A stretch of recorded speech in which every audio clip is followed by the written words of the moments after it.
جو الزام کم علمی کی وجہ سے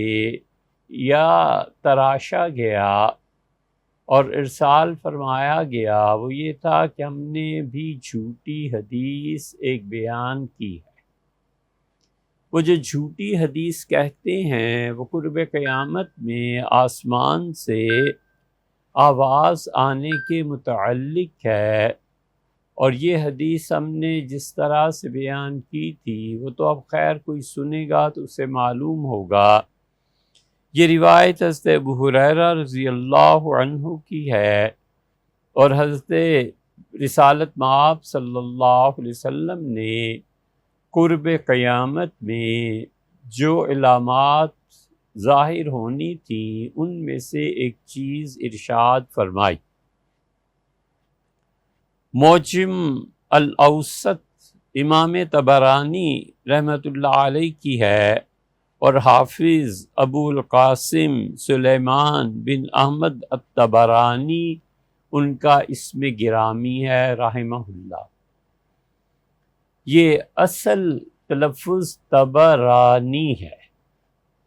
بہت سے لوگ اسے طبرانی بھی پڑھتے ہیں اور طبرانی بھی پڑھتے ہیں، لیکن اصل میں طبرانی اس کا تلفظ یوں بنے گا۔ اور امام طبرانی رحمۃ اللہ علیہ نے حضرت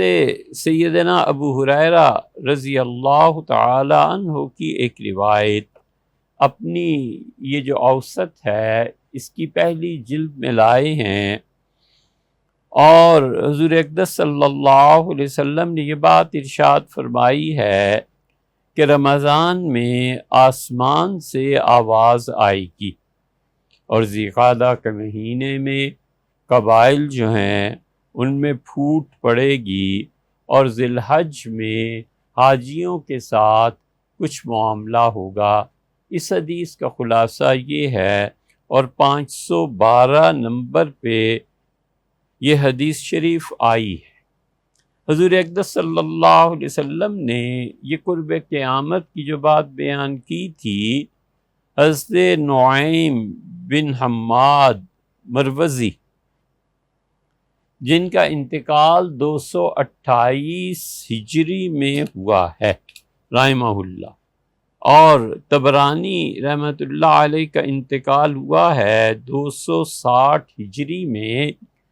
تو کتاب الفتن انہوں نے لکھی ہے حافظ ابو نعیم، اور حافظ ابی عبداللہ نعیم بن حماد۔ تو کتاب الفتن یہ جو نعیم رحمۃ اللہ علیہ کی ہے، اس پہ جو تفصیل سے ان کی روایات پر بات کی ہے اس کا تذکرہ کچھ ہم نے اپنی ایک کتاب حدیث وفا میں بھی لکھا ہے، اور شیخ الاسلام ابن تیمیہ رحمۃ اللہ علیہ نے ان پر جرح بھی کی ہے، اور نعیم بن حماد کی احادیث کو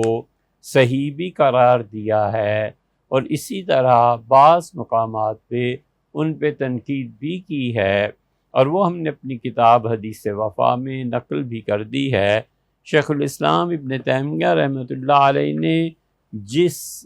میزان اور ترازو پہ نعیم ابن حماد کو تولا ہے اور جن پیمانوں پہ انہیں پرکھا ہے، وہ سب کے سب فتاوی میں آسانی سے مل جائیں گے۔ انہوں نے پورا ایک باب قائم کیا ہے،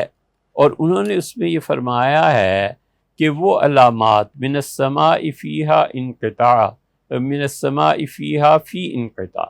یعنی ایسی احادیث جس میں انہوں نے بیان کیا ہے کہ بنو عباس کی حکومت ختم ہو جائے گی، اور آہستہ آہستہ پھر قیامت کا دور شروع ہوگا۔ حضرت کعب رضی اللہ عنہ کی روایت لائے ہیں۔ بس ایک بات خیال میں رہے سامعین کے کہ جو الزام لگایا گیا ہے کہ ہم نے بالکل جھوٹ بکا ہے، حضرت رسالت پناہ صلی اللہ علیہ وسلم سے خدا کی 1000 بار پناہ مانگتے ہیں۔ ہمیں جو علم ہے اور ہم جو جانتے ہیں کہ کہ حضرت رسالت مآب صلی اللہ علیہ وسلم پہ جان بوجھ کر جھوٹ بولنا کفر ہے۔ جو شخص یہ جانتا ہو اور اگر وہ خوف خدا سے عاری نہ ہو تو اس پر یہ کتنا سنگین الزام ہے۔ تو جو حدیث ہم نے بیان کی تھی اس پر یہ کہنا کہ حدیث موضوع ہے، جھوٹ ہے، اس حدیث کو آپ ذہن میں رکھیے اور پھر یہ ساری روایات دیکھیے